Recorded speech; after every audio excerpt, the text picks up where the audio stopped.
विठ्ठल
धन्य दिवस आधी जोडिया लादला आनंद देखिला धनीवरी धन्य झाले निवारी रसना नाम नारायण घोष करी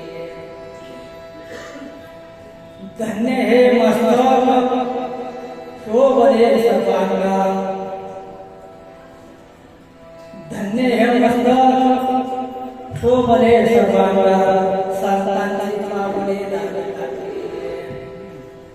धन्य पंथे आजी चालती पावले टाळिया शोभती तरुणी धन्य झाले मुख निवाले रसना नाम नारायण घोष करी धन्य तुका म्हणे माझे पावले धन्य तुका म्हणे माझे पावले पावलो पावले शोभाती धन्य झाले मुख निवाले रसना नाम नारायण घोष करी विठ्ठल सहचरण जगन्नाथ मंडन कर्ण तुळशीमाला सदा विठ्ठल पांडुरंगा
त्यांचे कृपादाने कथेचा विस्तार बाबाजे सद्गुरु दास तुकाराम जयांचे केलिया स्मरण होय सखळ विद्येचे अधिकरण तेची वंदू श्री चरण श्री गुरुचे ते मी नमस्कारुने आता नमो ज्ञानेश्वरा नमो ज्ञानेश्वरा नमो ज्ञानेश्वरा नमो ज्ञानेश्वरा नमो ज्ञानेश्वरा नमो ज्ञानेश्वरा नमो ज्ञानेश्वरा नमो ज्ञानेश्वरा नमो ज्ञानेश्वरा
सोळिया लाधला आनंद देखील धन्य बने धन्य झाले हो कर्मवाले रसना नाम नारायणा घोष करी प्राप्त प्रसंगाने प्राप्त करणे कीर्तनाचे आहे मनासाठी देहूचे असे प्रसिद्ध साधू संत तुकाराम महाराज यांचा आणि त्यांच्या लक्षात ठेवून काय होते यांचा आणि त्यांच्या जीवनाला धन्यता देणारा अभंग आहे. अभंग हा 5 चरणाचा आहे. 5ही चरणामध्ये पहिला शब्द हा धन्य आहे. 5ही चरणामध्ये पहिला शब्द धन्य आत्मपूर्त चरण काय असणार त्या लक्षात ठेवा. 5ही चरणामध्ये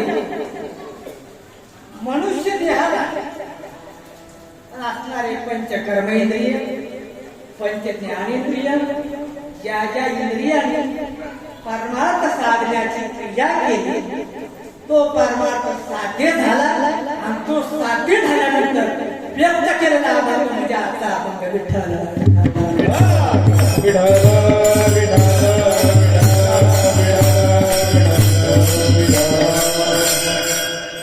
अभंगाला सुरुवात करण्यापूर्वी थोडीशी प्रस्तावना देणं फार महत्वाचं असतं. आपले हे वारकरी भवन आणि आमचंही भाग्य आज उदयाला आले.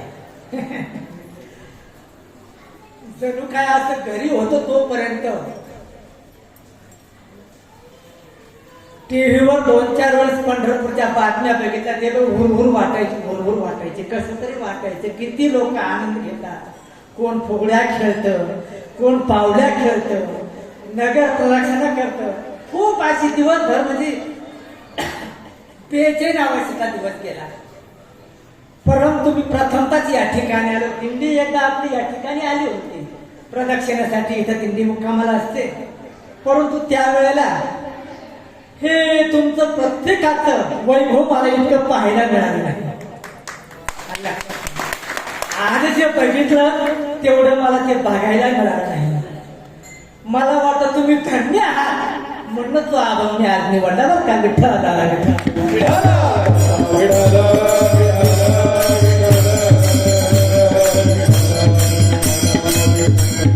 आपले वारकरी भवन मला वाटतं आम्ही भरपूर फिरतो. या वयापर्यंत फिरतो. पण आपल्या परिसरामध्ये म्हणजे तालुके आहेत, जिल्हे आहेत. इथं तर काय आम्ही जिथं फिरलो असं तालुका पातळीवर असं वारकरी भवन मला वाटतं पहिलंच आहे आपल्या शिवना तालुक्यामध्ये. भरपूर फिरतो. माझं वय आता 65-70 वर्षाचं वय आहे. वयाच्या 13व्या-14व्या वर्षापासून मी फिरतो आणि तसपासून पाहतो. परंतु काय दर्शनाला बाहेर तिथं ती पंढरपूरची बातमी ऐकली. 18 तास लागतात, 20 तास लागतात. त्यांना आता सांगावं लागतं शिरणाला या. इथं सुद्धा 1 तास लागतो.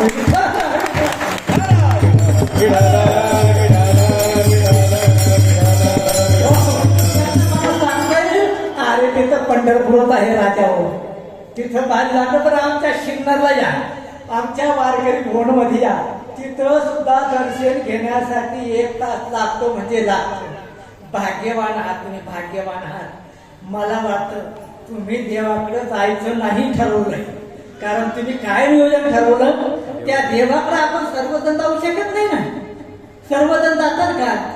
सर्वजण जाऊ शकणार नाही. तुम्ही अशी भावना तयार केली, अशी वृत्ती तयार केली का तुमच्या वृत्तीमुळे निळोबा महाराजांचा अभंग महाराज भक्ताची या गावाला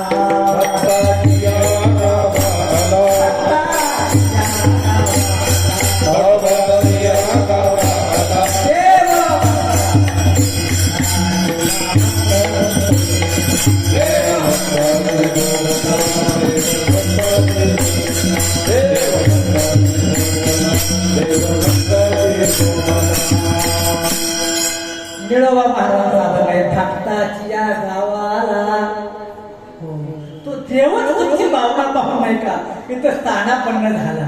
जसं पंढरपूरमध्ये आपण गेलं की अजून चालू असतात, मोठ्या मोठ्या फडकरी दिंड्या असतात आणि त्या तिथं गेल्यानंतर पुंडलिकाला धन्यवाद देतात. ते धन्य पुंडलिका बहू बरे केले आनंद निधान पंढरीशी, पुंडलिकाला धन्यवाद देतात. इथं मात्र पुंडलिकाचं नाव घेता येणार नाही मला, तुम्हाला धन्यवाद द्यावा लागेल म्हणून धन्य या शब्दाचा आवाज निवडलाय विठ्ठलाला.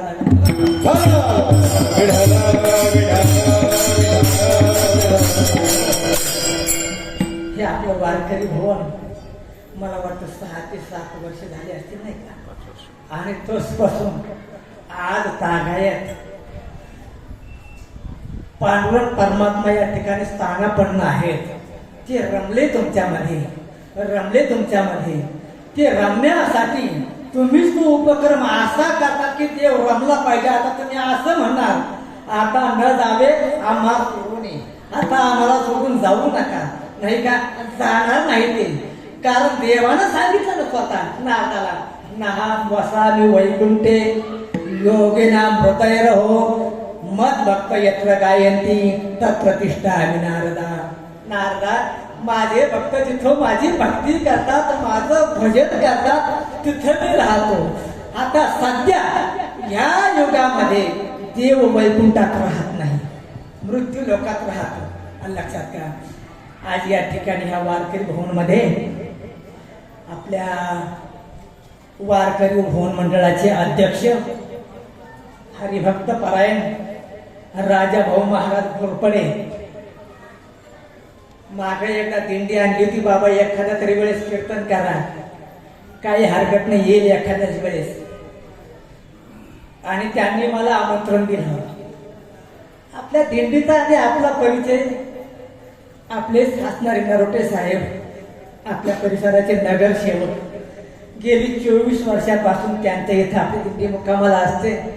तुम्ही सर्वजण त्याही ठिकाणी असं हजर असतात कीर्तनाला, हरिपाठाला. आणि त्याच्यानंतर सकाळी तिथून निघाली की आपले चतुर्स्वर आहेत ना आपल्या मंडळातले, त्यांच्या इथं दिंडीला नाश्ता आपण तुम्ही सर्वजण त्या ठिकाणी, कोण नाश्ता करतं, कोण पाणी वाढतं, कोण चहा वाढतं. आणि त्याच्या निमित्तानं आपला हा जवळचा समूह आलाय. म्हणून या ठिकाणी आणि विठ्ठल मंदिर सेवा समिती, त्याप्रमाणे मला वाटतं मी मागाशी सांगून बोलून गेलो की थोडेसे दिवसभरामध्ये टीव्हीची बातमी बघितली, एखाद्या वारकऱ्याचा फोन आला की भोरभोर वाटायची की आपण घरी आहोत आज, आपण आभागी आहोत आज, नुसता उपवास केला. पण पंढरपूरचे वारकरी म्हणून सांगायला आपला अधिकार निश्चित कमी पडणार, कारण का आपण वारीला गेलोच नाही ना, निश्चित कमी पडेल. पण या ठिकाणी आल्यानंतर मला वाटतं हे वैभव बघितल्यानंतर, प्रत्यक्षात पांडुरंगाचं दर्शन घेतल्यामुळे नाही का, मला वाटतं तो शिनबाग दूर गेला. आता कोठे धावे मन तुमचे चरण देखल्या, पाग गेला शिन गेला अवघा झालाशी आनंद. मला वाटतं खऱ्या अर्थानं आपले राजा भाऊ पहिल्यांदाच आमदार झाले होते ना. हो, त्या काळामध्ये जे वारकरी भवन झालं ना, हो, वारकरी भवनाचे पुण्यही बघा जिल्ह्यापर्यंत जाऊन पोहोचले, खासदार पदापर्यंत. हो, अरे बाबा, कर्म करताना विचार करू नका, चांगलं कर्म करा. चांगलं कर्म केलं त्याचं फळ तुम्हाला मिळाल्याशिवाय राहणार नाही, हा जिवंत दाखला आहे.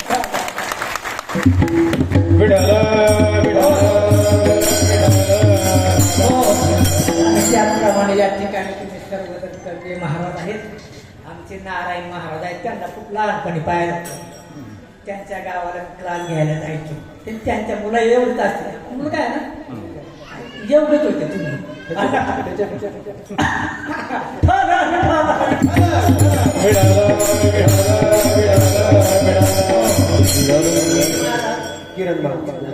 किरण महाराज यादव, वा. आणि आमच्या बरोबर आमच्या संस्थेचे, आमची संस्था म्हणजे पूर्ण बोर्ड नाही बरं का आमच्या संस्थेला.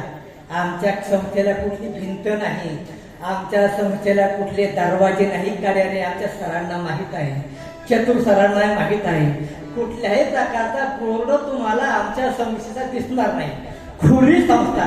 डॉक्टर साहेब महत्वाचं या ठिकाणी मी ज्यांच्याकडे प्रशिक्षण घेतलं, तुम्ही त्यांना बघितलं असेल, मृदुंग महर्षी की महाराष्ट्रामध्ये ते हयात होते तोपर्यंत मृदुंगाला कोणाची ताकद चालली नाही. गुरुवर्य बाबूराव डोंगरे महाराज यांच्या सहवासामध्ये आम्हाला काही दिवस त्यांचा सहवास मिळाला आणि त्यांनी मला एक सांगितलं होतं, चतुराईनं मी ते कसले बोल सांगितले. 16 मात्राचा असेल, 32 मात्राचा असेल, 64 मात्राचा असेल, अनेक प्रकार आहेत त्याच्यामध्ये. तुम्ही आकलन करून घ्यायचं. म्हणजे वय मर्यादा कमी होती, लहान होते आणि ती बुद्धी विद्यार्थी तशी काय असते. ते मला क्लास झाले की नेहमी म्हणायचे, तुझी बुद्धी मला खूप आवडते, तू मोठा होशील, निश्चित काहीतरी करशील, पण मी सांगतो तेवढं लक्षात ठेव. त्यांनी मला त्यावेळेस सांगितलं होतं, मला ते नावानं धाका मारायचा नव्हतं. 70 वर्षाचं वय त्यांच्यावर, महाराष्ट्रात त्यांचा आवाज. तुम्हाला कल्पना असेल की जोपर्यंत गुरुजीच्या कार्यक्रमात असतील वाजवायला, त्या टायमाला कसाय गायक असेल, त्याला जर माईक सामने यायचा असेल ना, हात जोडून यावं लागायचं, गुरुजी सांभाळून घ्यायचं का. तो तसा असा आला ना, पहिल्या आवर्तनामध्ये त्याचे फार 25 तुकडे करून टाकायचे, वरून मारायचे गोबर. अधिकारी होते, आज पंकज स्वामीचे शिष्य होते ना होते. कीर्तनकार सुद्धा फेटा बांधून आला की गुरुजी गोडीवर पकवात असायचा. गुरुजींना बघायचं, नमस्कार करायचा आणि सांगायचं, गुरुजी सांभाळून घ्या. तो जर त्याच्या त्वऱ्यातच आला, उभा राहिला, गळ्यात विणा घातला की रामकृष्ण हरीच्या 2-3 आवर्तनामध्ये त्या कीर्तनकाराच्या किती बोल पुढे होतं ते सांगताच येत नव्हतं. वरून सांगायचे नीट गोंबाल, मानता येत नव्हतं. काही पराकाष्ठ होती ना तपश्चर्या. त्यांनी मला सांगितलं होतं की बाबा मोठा होशील, कदाचित ज्ञानी होशील, कदाचित शिष्य कंपनी गोळा करशील, त्यांना लुबाडशील, त्यांच्याकडून पैसे गोळा करशील, कुठंतरी काहीतरी काम करशील, गुरुकुल करशील, अजिबात करू नको. मला पंकज स्वामीने सांगितलं होतं ते म्हणे, बाबूराव गुरुजी म्हणायचे, माझ्या एका विद्यार्थ्याकडून जर मी 1 रुपया घेतला ना वर्गणी, तर 4 ते स्थान आहेत, पंढरपूर असेल, आळंदी असेल, पैठण असेल, त्र्यंबकेश्वर असेल, प्रत्येक ठिकाणी मी धर्मशाळा काढली. पण स्वामींनी सांगितलं होतं, याच्या नादी लागू नको बाबा, मेल्यावर त्याचे भांडणं होतात, मेल्यावर भांडणं होतात. बागलात पिशवी घ्यायची आणि बागलात पिशवी घेतली का तोच आश्रम समजायचा आणि फिरत्या पासावर नाही का समाज घडवत चालायचा. आणि त्यांचा तो मंत्र आतापर्यंत मी त्या वयात आलो, आता तो माझ्या ध्यानात आहे. आमच्या संस्थेला असे असंख्य विद्यार्थी आहेत, तुम्ही इथं पाहिलं असेल नाही का, एक या कावणी बळी रे अल्ला, कुठलं दरवाजा नाही का, गावात नाही का, त्या संस्थेला भेट काही नाही ना. संस्था फक्त नाव लोकांनी दिलं, वारकरी प्रचार व प्रसार संस्था लोक म्हणतात नाही का. आमच्या संस्थेला काहीच नाही. पण आठवड्याच्या काठी मला वाटतं एकही दिवस नाही का माझा असा नाही की माझ्या हाताखाली 25 विद्यार्थी शिकायला आले नाही. आता विठ्ठला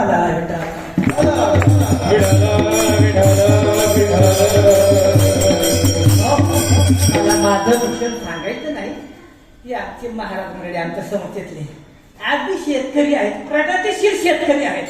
कसे शेतकरी आहेत? प्रगतिशील शेतकरी आहेत. परंतु हा वारसा लहानपणापासून अंगात बांधले. ही मुलं किती मुलं आपल्या लहान असेल, निलेश असेल, आपला ज्ञानेश्वर बैरागी, अगदी यांना कपडे घालता येत नव्हते. केवढा कसा ज्ञानेश्वर आपला, मला वाटतं आता नाशिक जिल्ह्यात त्याचा कोणी हात धरणार नाही पकवाज वाजवायला. हा लक्षात का, तो प्रोफेसर झाला. आता कुणी सर्विसला गेलं, कुणी काही झालं. आणि आमचे शरद महाराज आणि आमचे भांगास महाराज आणि बाबा तुम्ही पण, तुम्हाला सर्वांना नाही का शिरसाष्टांग दंडवत करतो. आणि आपल्या मला वाटतं अजून एक सूचना माझ्याकडे आलेली आहेत. ती सूचना अशी आहेत की आपला वार्षिक प्रतिवर्षी आपण जो उत्सव या ठिकाणी करतो, अखंड हरिनाम सप्ताह, तो सप्ताह 21 ऑगस्ट ते 28 ऑगस्ट ह्या कालावधीमध्ये ह्या ठिकाणी मला वाटतं त्यावेळेस तर खूपच भयंकर वातावरण असेल. अरे मला एवढ्या बार का मला सांगा, एकच पाहायला येईल, फक्त आम्हाला तेवढं निमंत्रण द्या.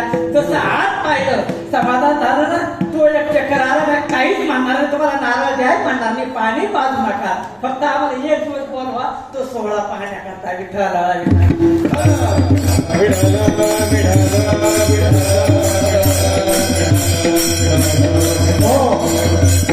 कीर्तनाच्या निरूपणासाठी निवडलेला अभंग असा आहे. धन्य दिवस आजी डोळ्या देखिला, डोळ्या लाभला आनंद देखिला धनीवरी. मला वाटतं धन्य हा शब्द सहजासहजी तयार होत नाही. धन्य हा शब्द पराकाष्ठा कराव्या लागतात. जे स्थान आपल्याला मिळवायचं आहे त्या स्थानापर्यंत पोहोचावं लागतं. ते स्थान जोपर्यंत आपल्याला मिळत नाही तोपर्यंत धन्य हा शब्द प्राप्त होत नाही. आलं लक्षात का? धन्यता प्राप्त करायची आहेत ना. डॉक्टर महाराज, आपण वाचन काम करणारी माणसं आहात. साधना करतो त्याला काय म्हणतात? साधक म्हणतात. लक्षात ठेवा. साधना करतो त्याला काय म्हणायचं? साधक म्हणायचं. किंवा साधक जो करतो तिला साधना म्हणा. साधना करतो तो साधक किंवा साधक करतो ती साधना. पण साधना कशासाठी करतो? काहीतरी साध्य मिळवायचं आहे. काय साध्य मिळवायचं आहे? ज्याच्यासाठी अर्थात आहे ते साध्य मिळवायचं आहे. एकदा साधना केली, साधना सफल झाली. आपण व्यवहारात शब्द वापरतो ना, काही काहींच्या घरावर शब्द आहे पहा, श्रम साफल्य, नाही का? केलेल्या श्रमाचं फळ मिळालं. मनात संकल्प होता तो पूर्ण झाला, त्या ठिकाणी श्रम साफल्य. जर मनात संकल्प होता तो अपूर्ण राहिला तर परिणाम श्रम वैफल्य. आणि लक्षात, श्रम साफल्य आणि श्रम वैफल्य. आणि लक्षात, साधक करतो ती साधना. साधना केल्यानंतर मिळतं ते साध्य. आणि साध्य मिळून नाही का जे सिद्ध होतं त्यावेळेस धन्य हा शब्द तयार होतो. विठ्ठला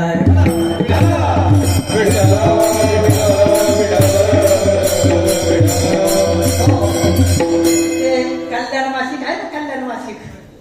कल्याण मासिकामध्ये कथा आली. कथा धन्य हा शब्द कसा तयार होतो, धन्यता कशी प्राप्त होत नाही. कल्याण मासिकामध्ये कथा आली. महर्षी नारद मुनी एकदा गंगेच्या तीरावर गेले. गंगा मातेचं दर्शन घेतलं आणि एक कासव त्या गंगेच्या कडाला किनाऱ्यावर वाळवंटावर असं बसलं होतं शांत.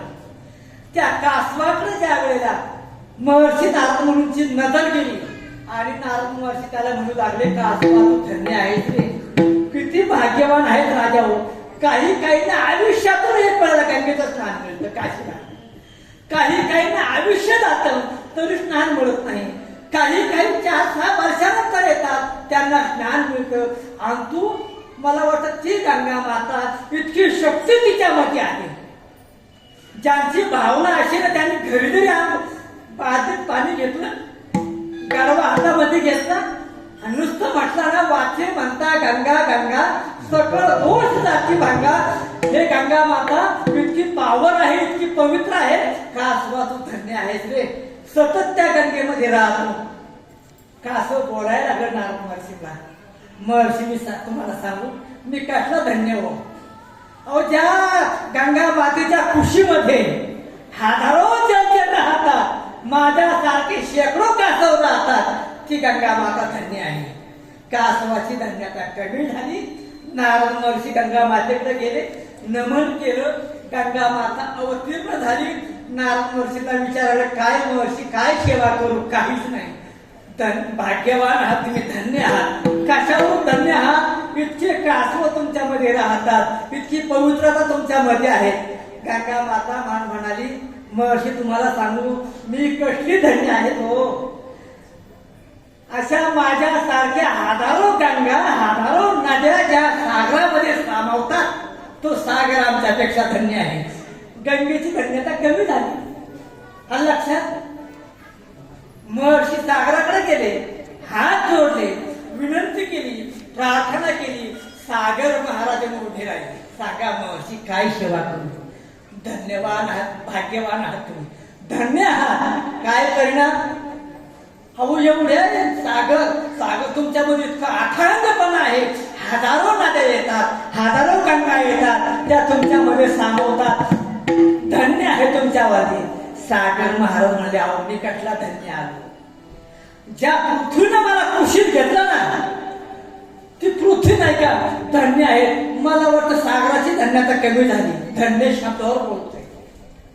जी पृथ्वी माता मला कुशीत सांभाळते ना, ती कृषी माता धन्य आहे.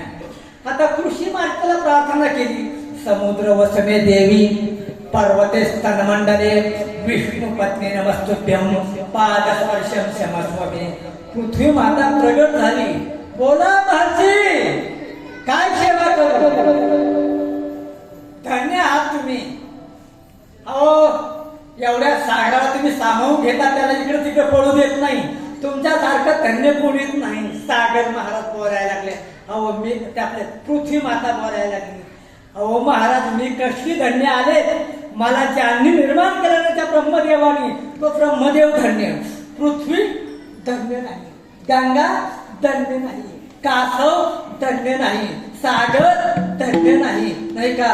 पृथ्वी धन्य नाही. ती स्वतःला म्हणाली मी धन्य नाही.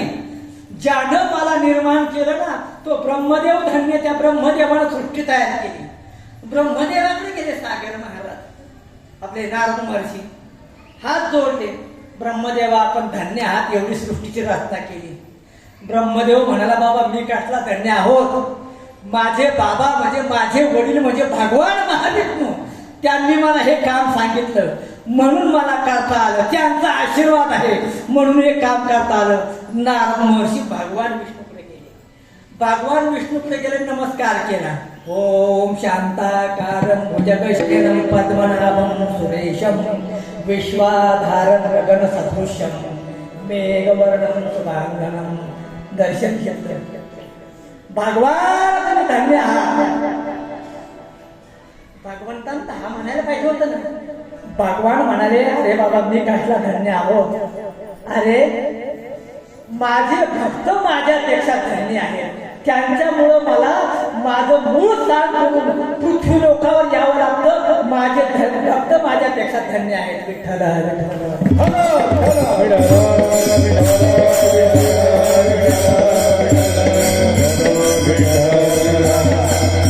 धन्य धन्य वैष्णव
धन्य वैष्णव सदन.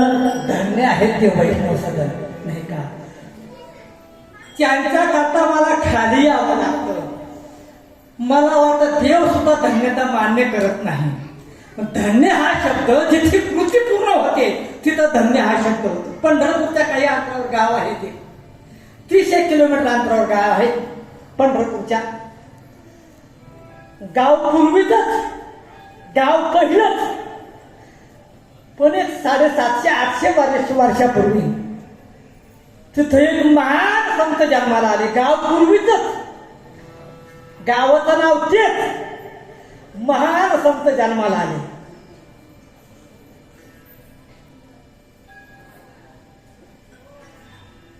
देवानं सुद्धा त्यांच्या पुढं नतमस्तक व्हावं इतका अधिकार त्यांचा. देवानं सुद्धा त्यांच्या पुढं नाही का त्यांची आज्ञा उल्लंघन करू नये असा त्यांचा अधिकार त्यांनी केला. गाव पूर्वीच तिथं ते जन्माला आले. अरणभेंडी म्हणून गाव, आणि लक्षात घ्या, मला वाटतं गाव पहिलंच होतं, सावता महाराज नंतर जन्माला आले, पण त्या गावामध्ये प्रभावशाली एक वारकरी जन्माला आला आणि त्या गावाला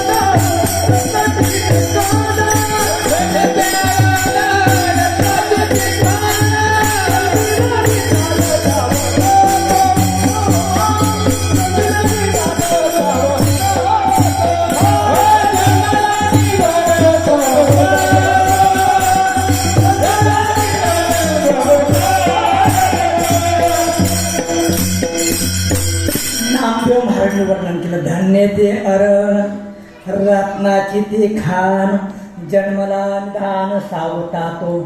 एका पुरुषामुळं, एका महापुरुषामुळं गावाला धन्यता मिळाली. एके ठिकाणी बघा, आपण सहज नाही का, आपल्या एखाद्या परिवारामध्ये वारकरी परिवार असेल, आई वडील दोघे सात्विक असतात आणि लहान मुलगं झालं ते थोडंसं बोलायला लागलं, थोडंसं चालायला लागलं, त्यांना असं वाटतं ज्यांना कमीत कमी हरिपाठ नाही म्हणता आला तरी चालेल, पण टाळ्या वाजवल्या पाहिजे हरिपाठामध्ये. वाचता यायला लागलं की यांनी हरिपाठ पाठ केला पाहिजे अशी इच्छा होते. हनुमान चालीसा पाठ केली पाहिजे, हा भजन म्हटला पाहिजे, यांना मृदंग वाजवला पाहिजे, यांना हार्मोनियम वाजवली पाहिजे, हा काकडा भजन केलं पाहिजे, असा विचार त्या आईवडिलांचा असतो. त्या नियोजनाने त्याला ते जोपासना करतात, त्याला त्या विचाराची देवाणघेवाण करतात. तोच मुलगा जसा जसा जसा जसा जसा जसा काळता होतो तसा तसा नाही का ते विचार प्रभावित होतात. आणि तो सात्विक मुलगा ज्या कुळामध्ये जन्माला येतो, ज्या आईवडिलांच्या उदरी जन्माला येतो, मला वाटतं खरे आपण त्याला धन्यता द्यायला पाहिजे ना. धन्य माता पिता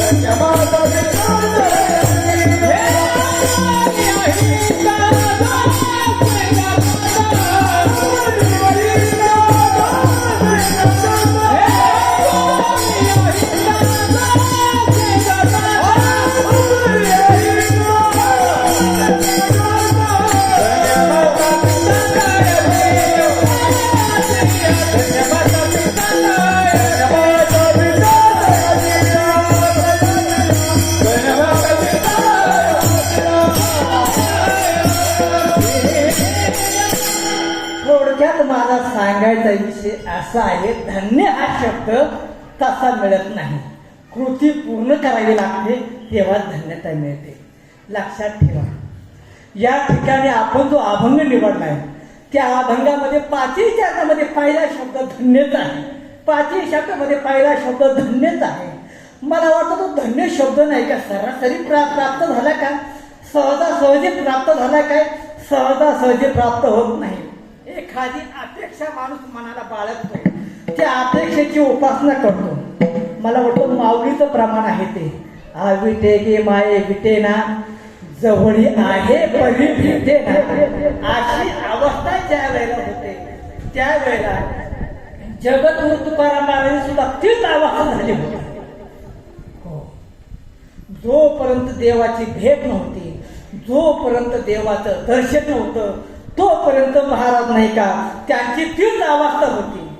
कैमे उद्धार पावेला, कैमे उद्धार पावेला, कृपा करियो नारायण, कृपा करियो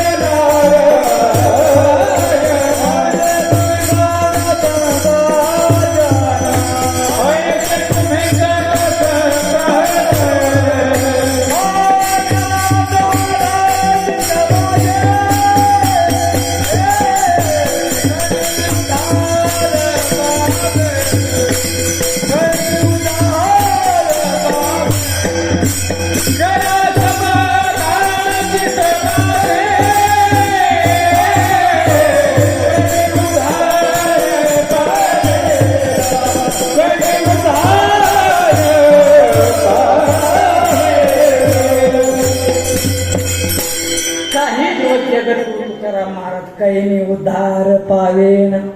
काही कृपा करील नारायण ऐशे तुम्ही सांगा संत जन करा समाधान चित्त माझी ठेवा पुसावेशी हेची वाटे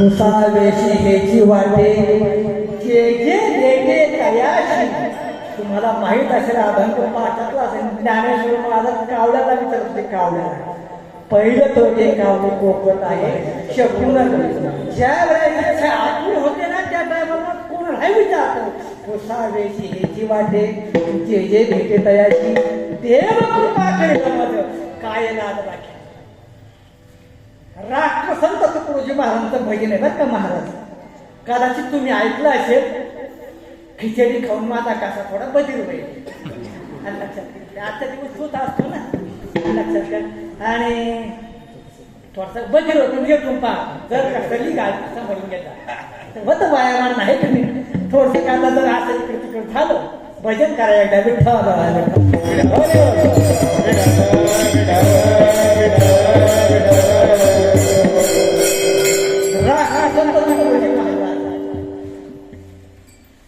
ज्या वेळेला ह्या पृथ्वी तलावावर सेवा करायचे संत गाडगे बाबा राष्ट्रसंत तुकडोजी महाराज तसं कोणाचं अन्न खाल्लं नाही जर जेवायचं ज्या घरी असेल ना एवढे कारक फुडकं गोळा करायचे बरं का आणि त्या घरी नेऊन द्यायचं तरच जेवण करायचं कदाचित ते काम नाही जमलं ना कारक फुडकं सरप तर मग झाडलोट करायची त्याची सफाई करायची पण तसं अन्न त्या घरचं खायचं नाही असं नाही ज्यावेळेस त्यांनी बघितलं की काय या भूतालावर काय लोक झाले नाही का ते प्रमाणे कोणतं मार्ग मंडळी चांद न बदले सूरज न बदले न बदले आसमान इतना गाणं आहे ते गाणं आहे का मग करून बघू आपण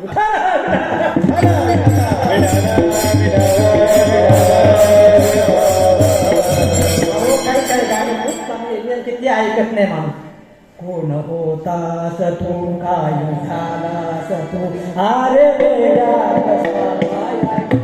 ते गाणे आपण काही पाहत नाही का असं गाणे ऐकावं उड जाए गाय गलीला पंछी पिंजरा रहेगा खाली पण आपण ते नाही ऐकत जाऊ दे ते पान फाडून टाकू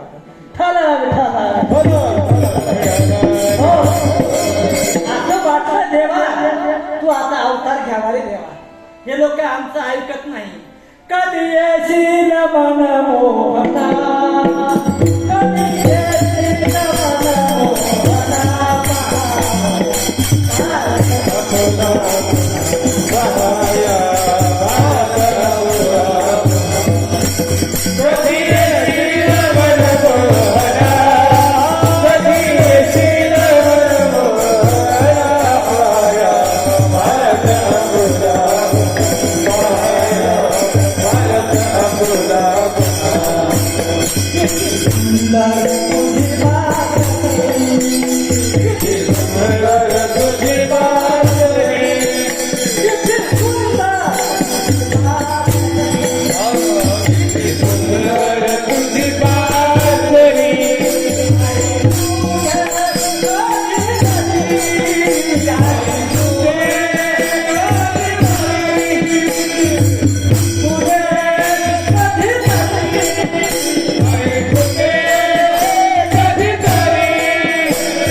राष्ट्रसंत तुकडोजी महाराजचं भजन आहे. कधी येशील मनमोहना, कधी येशील मनमोहना, पाहावया भारत आपुला पुन्हा, पाहावया भारत आपुला पुन्हा. ज्या वेळेला विठे ते माये विठे ना, जवळी आहे बरी भेटे ना, अशी अवस्था त्या वेळेला होती. होतं ना असं महाराजांच्या जीवनामध्ये झालं होतं ना. पांडुरंगा धुतसे चित्त पांडुरंगा, धुतसे चित्त पांडुरंगा, धुतसे चित्त पांडुरंगा.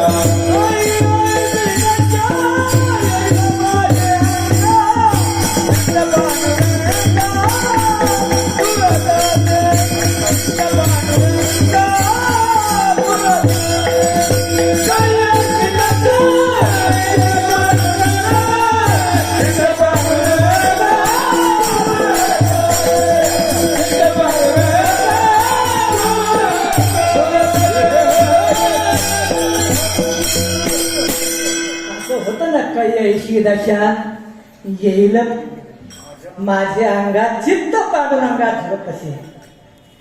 आणि ज्या वेळेला ती इच्छा अतृप्त असते, जोपर्यंत अतृप्त इच्छा असते तोपर्यंत मी तुम्हाला मागाशी प्रस्तावना मांडली ना, ते येऊन बघितल्यानंतर ते पद आहे बरं का डॉक्टर महाराज, अभंग नाही पण गोड आहे, म्हणायला सुद्धा काहीच हरकत नाही. मी रडून पाहू का थोडस? या विठुबा गजर हरिया, या विठुबा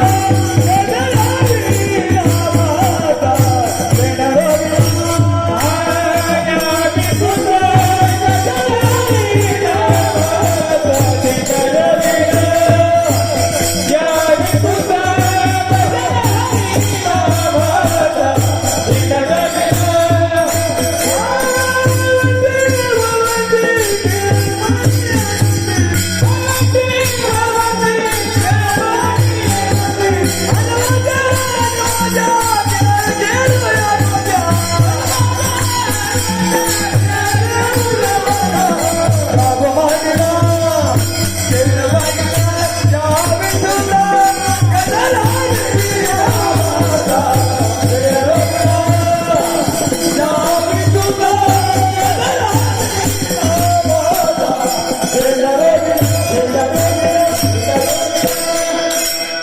पंढरपूरचं वैभव, वाळवंटातलं वैभव काय त्या पंढरपुरामध्ये असेल. अवघे गरजे पंढरपूर, अवघे गरजे पंढरपूर, चालला चालला नामाचा चालला नामाचा विठ्ठल विठ्ठल विठ्ठल. काय सोहळा असेल नाही का, काय आनंद असेल. पण तिथपर्यंत जाता नाही आला ना, मग आपली इच्छा तृप्त करायची आहेत ना, मग एक काम करा. नाही का मी काय सांगत होतो, इच्छा अतृप्त असली पेटी लागी जीवा, लागली श्यास, बाहेर रात्र दिवस वाट तुझी, दिवाळीच्या मुळा लेखी आसावली नाही तर वाट पाहे. हो पुढे चला, मग ती इच्छा आपल्याला पूर्ण करायची आहे. पण ती इच्छा कोण पूर्ण करतं? मला वाटतं ती इच्छा ज्या वेळेला आता मी बोलू नये का, बोलतो तुम्हाला पाहिल्यानंतर आहे ना, आमचे सद्गुरू नारायणगिरी महाराज होते, सरला गेटाचे मठाधिपती रामगिरी महाराजांच्या अगोदर अशा महिला मंडळी असायच्या अथांग नाही का. आणि त्यांना म्हणा टाळ वाजवा, तुम्ही एक प्रमाण म्हणा, मला आजचे स्मरण झाले की माझी गुरुगादी आहे. सद्गुरू नारायणगिरी महाराज सरला गेट गुरुगादी आहे. बाबा उभे राहिले, बाबांच्या खाली साध्या असायच्या, सहज म्हणता यायच्या, सहज रूप पाहता लोचने पाहता, कोणतं म्हणता येणार नाही, सहज म्हणायचे. किंवा रूप पाहता लोचने, रूप पाहता सहज सर्वांना म्हणता यायच्या. आणि असंख्य कमीत कमी 50-100 महिला म्हणतात. त्यांना स्पेशल सांगायचे बाबा आणि त्या काळात आमच्या काळात महाराज एक होते बरं का, ही माईक नव्हती, फक्त कीर्तन करायला माईक होतं. ते किती किरकिर करायचं, किती किरकिर करायचं, टप्पात वादकाला माईक नव्हतं, गाणारा नव्हता, अजिबातच नव्हता, दोघांनी पुढं म्हणायचं लक्षात का, पाठीमागा सर्वांनी म्हणायचं. पण जसा पहिला तो बिगर माईकचा आवाज कीर्तनामध्ये यायचा ना, तो आता येत नाही. विठ्ठल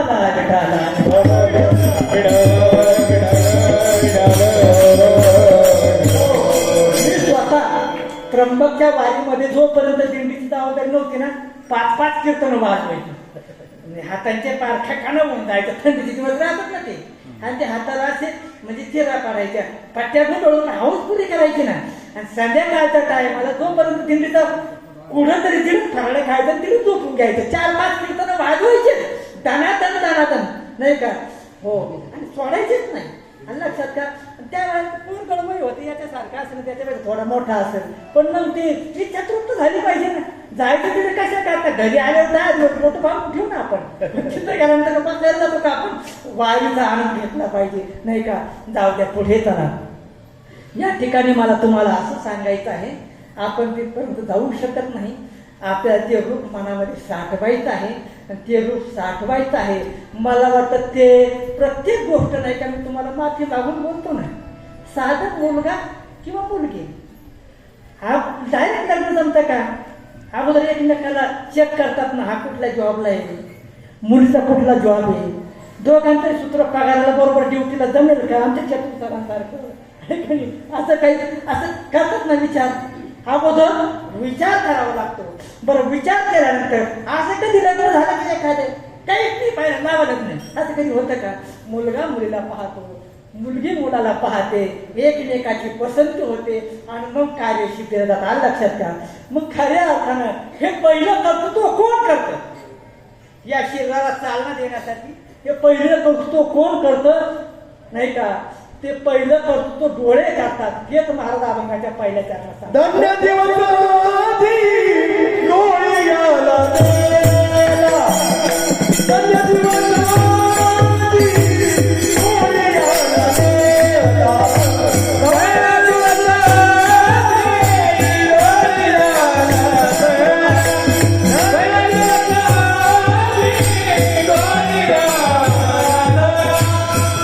दिवस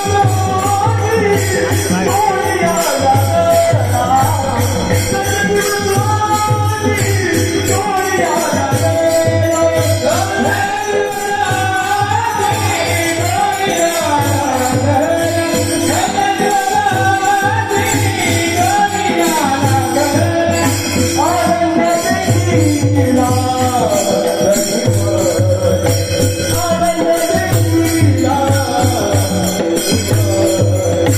धन्य दिवस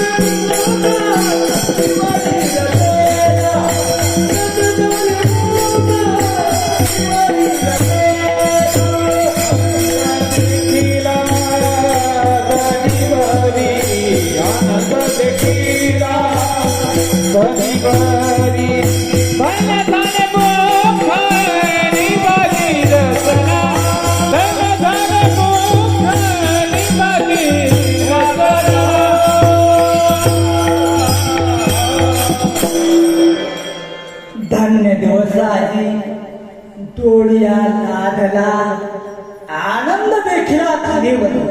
महाराज म्हणतात आजचा माझ्या डोळ्यासाठी धन्य दिवस आहे. कारण का, ज्याच्यासाठी अट्टहास मी करतो ना, ते माझ्या दृष्टी सामने आलं. आता डोळे ही इंद्रिय ज्ञान इंद्रियापैकी इंद्रिय आहे. याचा विषय कोणता आहे, रूप हा डोळ्याचा विषय आहे. काय विषय आहे, रूप डोळ्याचा विषय आहे. आता यानं चांगलं पाहिलं तर चांगलं होतं. डोळे तुम्ही घ्या रे, डोळे तुम्ही घ्या, डोळे तुम्ही घ्या रे, डोळे तुम्ही घ्या रे,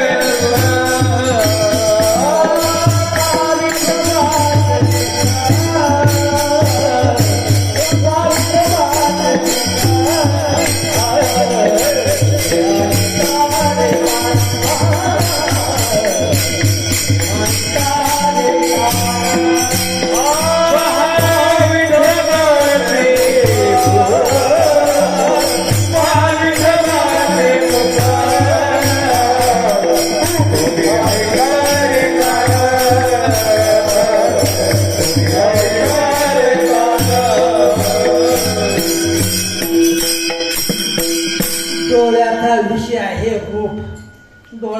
बोलू शकतो का? बोलू शकत नाही ना. काय पाहिलं ते म्हणू शकतो का? आणि तो पाहिलं म्हणू शकत नाही. डोळ्याचा विषय आहे रूप. बरं, रूप चांगलं पाहिलं तो वाईट पाहिलं. पतंग असून आता रात्रीचे दिवस काय म्हणायचं, कोणाला रूपात द्यायचे, बर्फाची बुद्धी फिरतात ना ते, असं पतंग म्हणतात त्याला. या लाईट सामने ते पतंग बघा, गेलं नाही देणं नाही, त्या दिव्याची त्याची मैत्री नाही, पण तिथं जातं त्याला घिरट्या मारतं आणि ते तापलेली काच असते, तापलेला बल्ब असतो, जातो तसं त्याला धडक येतं. त्या बल्बाला परिणाम काय होतो नाही का? पतंगा दीप्ती आलिंग तेच त्याचे अचूक मरण, तिथंच त्याचं मरण. मला वाटतं चांगला विषय झाला का तो? ते तर जाऊ द्या, ते पतंग आहे, ते मुक आहे, ते काय त्याला फुलपाखराचा प्रकारासारखे ते कीटक आहे. ते रामायण तुम्हाला सर्वांनाच माहीत आहे. रामायणाचा एक श्लोक महत्वाचा आहे. त्या एका श्लोकामध्ये संपूर्ण रामायण कळून जातं. अदो राम तपोवनादिगमनम हत्वा मृगकालिशणम वैदेह्यहरणम जटायु मरणम सुग्रीव संभाषणम वालिनिर्दनम समुद्रतरणम लंकापुरी दहनम पश्चात रावण कुंभकर्ण हननम ये तत्री रामायणम. पूर्ण रामायणाचा सार त्याच्यामध्ये आहे. अशोक वनामधून मला वाटतं पंचवटीमधून आपल्या जवळ आपल्या जिल्ह्यातून वनवासासाठी निघालेले प्रभू रामचंद्र, सीता माता, हनुमंतराय तिथं राहण्यासाठी पर्णकुटिया केली. आणि ती कुटिया केली बघत असताना बोलत होते एकमेकासंग. बोलता बोलता तिथून एक सोनेरी हरिण आलं. ते कोण होतं तुम्हाला माहीत आहे, त्याच्या वेळ घालत नाही. ते बघितलं सीता मातेनं. त्या हरणाचं रूप सीता मातेच्या दृष्टीत पडलं आणि सीता मातेने एकच हे केलं, हट्ट केला, काही करा मला ते हरिण पकडून द्या, त्याची चोळी मला शिवून द्या. मला वाटतं परिणाम त्या डोळ्याने ते रूप बघितलं पण ते घातक ठरलं. त्याचा परिणाम असा झाला, रावणानं सीतेचं हरण केलं, नेऊन कुठं बसवली? अशोक वनामध्ये. तर हा पाठ आहे तुमच्या कोणाच्या? तुम्ही माझ्यापेक्षा चांगले म्हटले असते असं माझं मत होतं. कोणी? अशोकाचे वने सीता शोक करी का हो रे रघुनाथा. अशोकाचे वने सीता शोक करी का हो रे. अन्न सोडून दिलं, पाणी सोडून दिलं, सर्वस्वाचा त्याग केला आणि एकच चिंता नाही का, कधी भेटल रघुपती, कधी मला मग पश्चाताप यायला लागला. साधू छळले माझी मज कळले वनी राक्षसा संगती. त्याच्याही पलीकडे सांगू, लक्ष्मण भावजीला मी वाईट बोलले. त्या टायमाला माझा राग अनावर झाला, पण त्या मी अपराधी शब्द शराने दुःखित उर्मिलापती नाही का. मला वाटतं इतका त्रास भोगावाला कशा करता आपण काकड्याचा आलं म्हणतो. पा लक्षात आहे तुमच्या वाल्या? काकड्याचा आलं म्हणतो. काकडा करतात हो तुम्ही? करतात ना. पहिला दाब आहे का आंधळ्या पाकड्याचा. पूर्वजन्मी पाप केले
चांगलं बघितलं तर आमच्या तुकाराम महाराजांनी ते केलं नाही. भेटी लागी जीवा लागलीची आज पाहे रात्रंदिवस वाट तुझी पताका घेतली, विना गाळ्यामध्ये घेतला, हातामध्ये चिपळा घेतला, नामस्मरण करत करत मुक्काम करत करत मुक्काम करत करत जल मदल करत करत करत पंढरपूर पर्यंत गेले.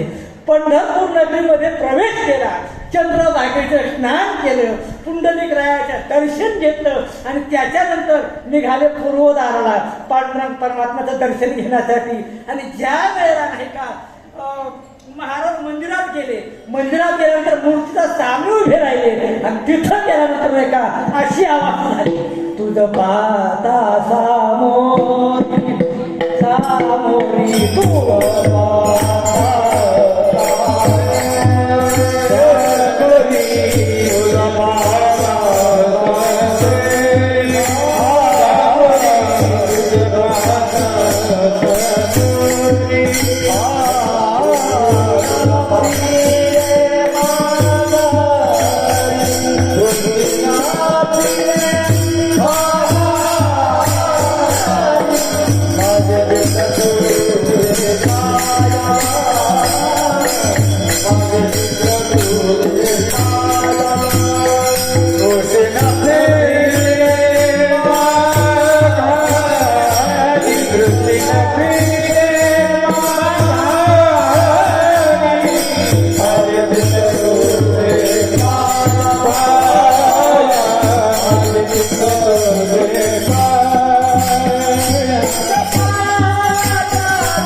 तू पाहता सामोरे दृष्टीनं फिरे माघारी, माझे चित्त तुझ्या पाया किंवा सदा माझा डोळा जडो तुझे मूर्ती सदा मा किंवा आवड हे रूप गोधीने सगुण पाहता लोचन सुखावले. आणि लक्षात का म्हणून पहिल्या चरणात काय सांगितलं, धन्य दिवस आधी डोळ्या लाभला, आजचा दिवस धन्य आहे ज्या दिवशी माझ्या डोळ्यांना देवाचं दर्शन झालं नाही का. आनंद देखील धनीवरी, धनी या शब्दाचे 3 अर्थ होतात लक्षात घ्या. धावत्या धावत्या वेळेमध्ये सांगायचा प्रयत्न करतो. धनी या शब्दाचा अर्थ होतो मालक, धनी या शब्दाचा अर्थ होती इच्छा, धनी या शब्दाचा अर्थ होतो सृष्टी. हा नाही लक्षात का, या ठिकाणी सृष्टी हे वर्णन आलं. आनंद देखील धनीवरी, इथे इच्छाचा संबंध आला नाही, इथं मालकाचा संबंध आला नाही. आनंद देखील धनीवरी, परंतु तो आनंद व्यक्त करायचा डोळे व्यक्त करू शकत नाही ना. डोळे बोलतात का, मग त्याच्यासाठी आनंद जर व्यक्त करायचा असेल तर मुखावाटा तो व्यक्त झाला पाहिजे. अभंगाचं 2रं चरण, धन्यधान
आता मी तुम्हाला एक आपण नेहमी अभंग म्हणतात बरं का, पण मी सांगितलं तुमच्या ध्यानात येईल एवढं मला निश्चित माहिती त्याचं. त्या अभंगाची कृती मी सांगितलं बघ, तुमच्या पाठ आहे, सर्वांच्या पाठ आहे, कोणीच म्हणणार नाही माझा पाठ नाही. आपण पहिलाच अभंग काय म्हणतो रूपासनामध्ये, रूप पाहता योचने ना. हल्ला का पहिल्यांदा काय करायचं, रूप पाहता योचने, मग सांगायचं सुख झाले व साधने, आणि मग गुण गायचं तो हा विठ्ठल भरवा, तो हा कधी आपलं रूप बघायचं, आणि मग समाधान मिळालं की भजन करायचं, तो हा विठ्ठल भरवा, तो हा माधव भरवा. बरं आता या मी तुम्हाला 3-4 प्रश्न विचारतो, सांगशाल ना? अवघड अजिबात विचारणार नाही. जगात सगळ्यात मोठा कान कोणाचा आहे? 1 नंबरचं वा, हत्ती. जगात सर्वात मोठं पान कशाचं आहे? झाडाचं. हत्तीला सोपा वाटला तुम्हाला, कधी कधी पाहत अशा. सगळ्यात मोठं पान कशाचं आहे?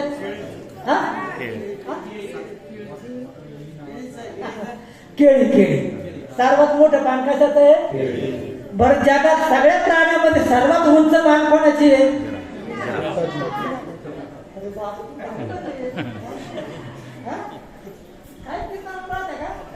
बरोबर आहे, बरोबर. त्याच्यामध्ये बांधली झाली.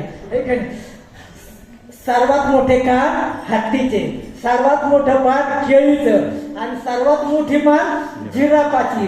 तसं जगामध्ये अनेक भक्ती असेल, पण सगळ्यात मोठं काय आहे? देवाचं नाम आहे ज्ञानदेव पुसे. गगनाहुनी वार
जगात सर्वात गोड देवाचं नाव आहे. जगात मला वाटतं सेवन करणाऱ्या पदार्थामध्ये आपल्याकडे तोंड आहे, फक्त वर्णन आहे. अमृत आहेत ना भारी, अमृत नाही का, पण आपल्याकडे ते नाही. मृत्यू लोकात नाही, ते स्वर्ग लोकात असतं, ते आपल्याकडे नाही. त्याच्याही पेक्षा नामदेव महाराज म्हणतात की देवाचं नाव गोड आहे. अमृताहुनी गोड नाम तुझे देवा,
गगनापेक्षाही उंच देवाचं नाव. आणि कलियुगामध्ये नामस्मरणाला जितकं महत्व आहे तिथलं कुठलं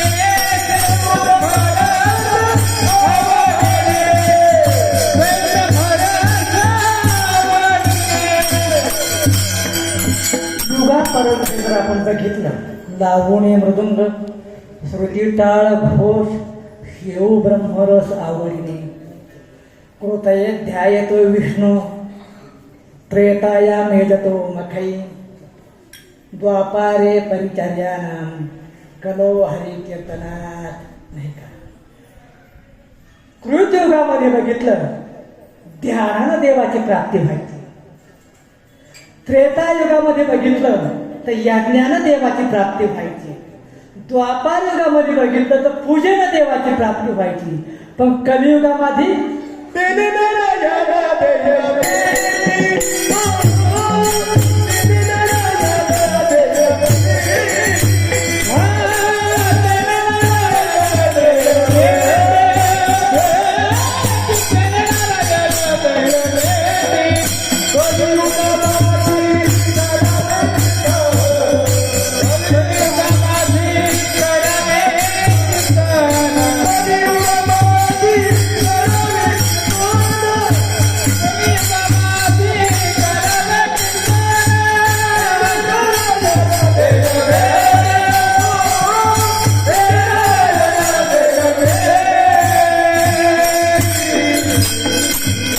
कलियुगामध्ये नामस्मरणाला महत्व आहे.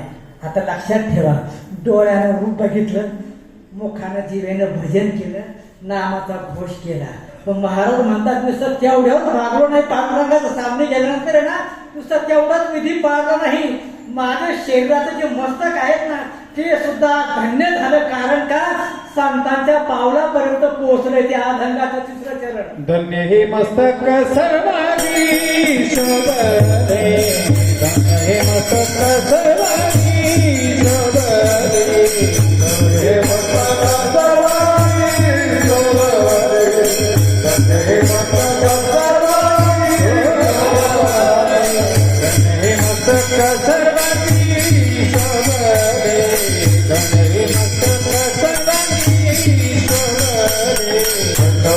मस्तक सर्वांगी शोभते, धन्य हे मस्तक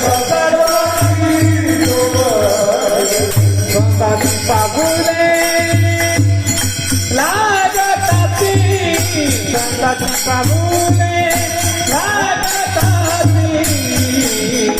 धन्य झाले मुख निवारी रचना, धन्य झाले मुख निवारी रचना, पागुले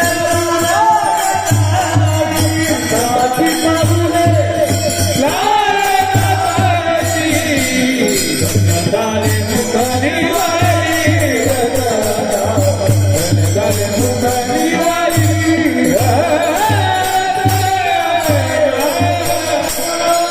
आता मला वेळ द्या थोडा, कारण 20 मिनिटं राहिली.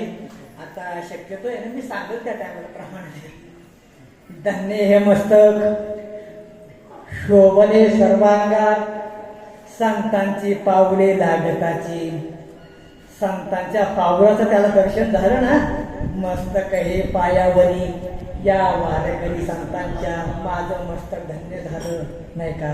कारण संतांच्या पायाजवळ असं काय आहे, त्यांच्या चरणाजवळ असं काय आहे, महाराज वर्णन करतात. बिगर प्रमाणाचं सांगतो, संत चरण रोज लागता सहज, वासनेचे बीज जळून.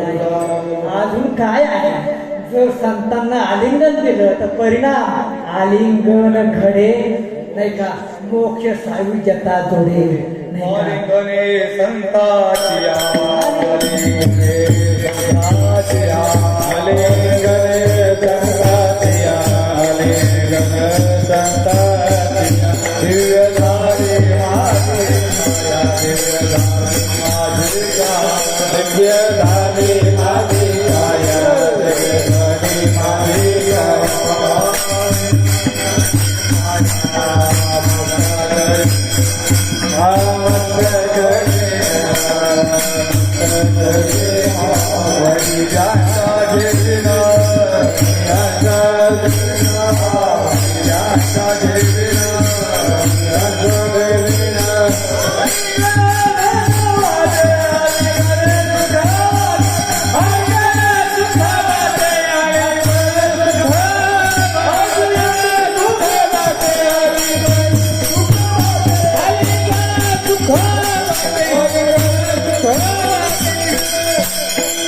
त्यांच्या आलिंगनात सुख आहे. जगद्गुरु तुकाराम महाराज म्हणतात, सांगू तुम्हाला, ज्या दिवशी मला संतांचं दर्शन झालं ना, धन्य दिवस आजी झाला सोनियाचा, नाही का? पिकली ही वाचा रामबाणी. मला वाटतं काय प्रमाण आहे?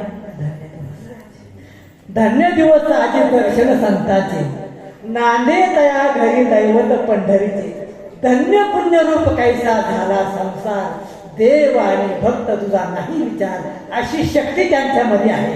मग ज्ञानेश्वरीमध्ये ज्ञानेश्वर महाराज म्हणतात, नाही का? तणू म्हणून जीवे चरणाची लागावे, अगरवता करावे दाक्षत्व सकळ, किंवा देवलोक सुद्धा त्यांच्या चरणाची इच्छा करतात. देव इच्छी रद चरणाची माती धावत लागतील मागे मागे, नाही का? मला वाटतं देव सुद्धा त्यांच्या चरणाची, अजूनही देवाच्या छातीवर खून आहे, नाही का? भृगुऋषीच्या देव इच्छी रज चरणीची माती. मला वाटतं इतका त्या संतांचा चरणाचा महिमा आहे, महिमा खूप आहे. मी तुम्हाला त्या महिम्यावर अजून 2 तास कीर्तन केली, पण अजून अभंगाचे 2 चरण आहे. काय करावं? इकडून पाहिलं तर आरती कोण पाहिजे होईल, नाही का? त्याच्याकरता मला वाटतं संतांच्या पायाजवळ हे सुख आहे. तुझं माझं मस्तक नतमस्तक झालं, माझ्या जीवनाचं सार्थक झालं. पण खरं सांगू का, नुसतं मस्तकच सांगत नाही, की ज्या संतांनी आम्हाला मार्ग दाखवला, मार्ग दावून गेले आधी दयानिधी संत ते, त्याच रस्त्यानं आमचे पावलं पडू लागले. अभंगाचं 4थं चरण. दयाजी पंडे साधती बाबूल, दयाजी पंडे साधती बाबूल, धनाजी पंडे साधती बाबूल, धनाजी पंडे साधती बाबूल, धनाजी पंडे साधती बाबूल, धनाजी पंडे साधती बाबूल, धनाजी पंडे साधती बाबूल, धनाजी पंडे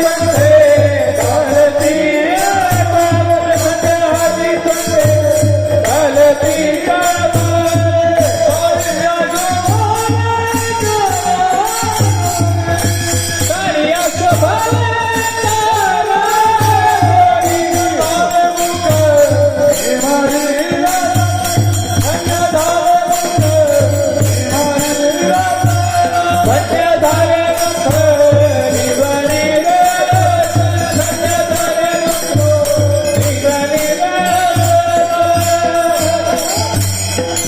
धन्य आजी पंथे साधती पावले, टाळिया शोभती करदोनी. हे इंद्रिय आहे तर धन्य होतात का महाराज, पण त्यांना धन्यता करण्या मिळवण्यासाठी काहीतरी केले पाहिजे. मला वाटतं हात कशाला धन्य होतात? हस्तो पवित्रो यदिदान पुण्यो, हात पवित्र होतात. हस्तस्य भूषणम दानम, हस्तो पवित्रो यदिदान पुण्यम, कंठो पवित्रो यदि नाम होतो. कंठ कशाला पवित्र होतो? नाम घोषानं पवित्र होतो. पादो पवित्रो यदि तीर्थयात्रा, पाय तीर्थयात्रा केल्यानं पवित्र होतात. हृदय पवित्रो यदि ब्रह्मनिष्ठा. लक्षात का? प्रत्येक इंद्रिय त्यानंतर त्याचं काम केलं ते पवित्र होते. लक्षात का? पण ह्या ठिकाणी महाराज म्हणतात, ज्या मार्गानं आम्हाला संतांना मार्ग दाखवला, त्याच मार्गानं आमचे पाय आता चालायला, पंथ म्हणजे मार्ग, त्या पंथाने आम्ही चालायला लागलो. टाळ्या शोभती करदोनी. नामदेव महाराजांचं कीर्तन वाळवून टाकलं. हा आणि त्या कीर्तनामध्ये बघा असा गजर चालू होता आणि त्या गजरामध्ये नामदेव महाराज सगळ्यांना सांगितले बघा सर्वांनी वर हात करा. सर्वांनी तुम्ही नाही करायचे, सर्वांनी वर हात केले, टाळ्यांचा कडकडाट सुरू झाला आणि मग तिथं भजन सुरू झालं. नामदेव कीर्तन करी पुढे देव नाचे पांडुरंग जणी म्हणे ज्ञानदेवा बोला अभंग बोलता रंग कीर्तनी आणि का त्या कीर्तनामध्ये गोरोबा काका आलेले होते. त्या गोरोबा काकांचे दोन्ही हात छोटे होते.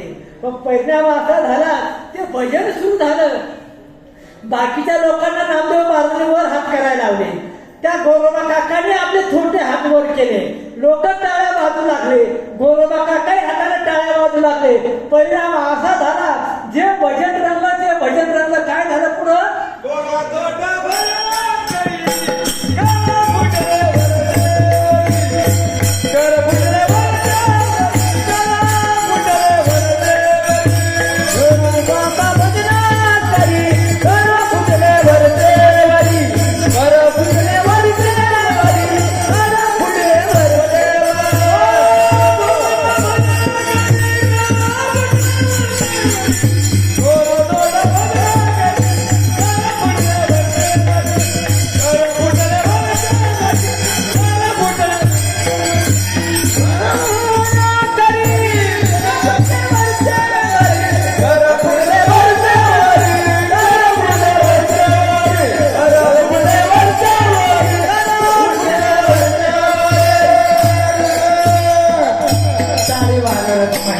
उपासनेचे प्रकार आहे. बसून जे भजन केले जाते त्याला ध्यानधारणा म्हणतात, त्याला उपासना म्हणतात, त्याला जप म्हणतात.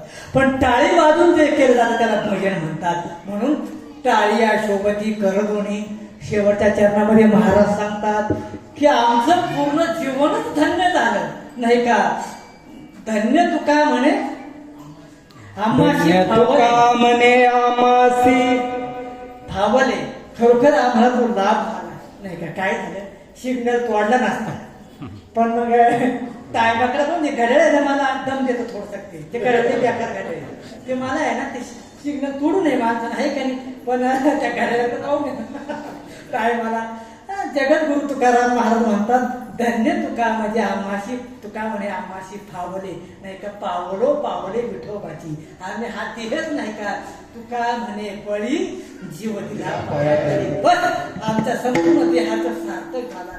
हा या अभंगाचा सरळ सरळ भावार्थ तुमच्या सामने मांडण्याचा प्रयत्न केला. आता मला असं वाटतं काही माणसं इथं माझे परिचित आहेत भरपूर माणसं परिचित आहेत पण काही अपरिचित आहेत. आता अपरिचित जे माणसं असतील तुम्हाला कशी ऐकायची सवय हे मला माहीतच नाही. पण मला अशीच सांगायची सवय आहे नाही का.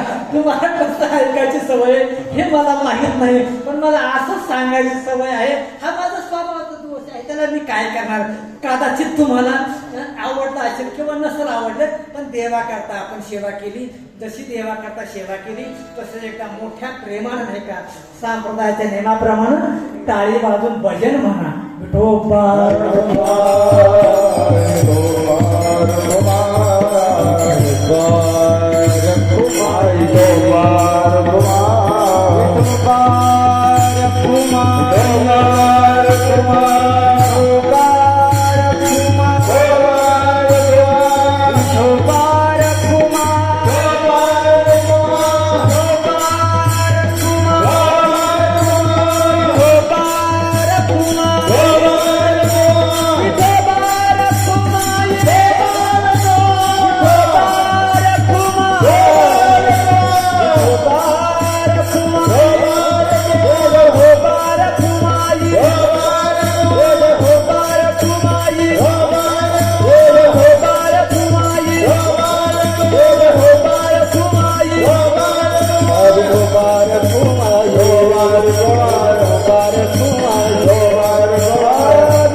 मुबारक माझी मुबारक माझी मुबारक माझी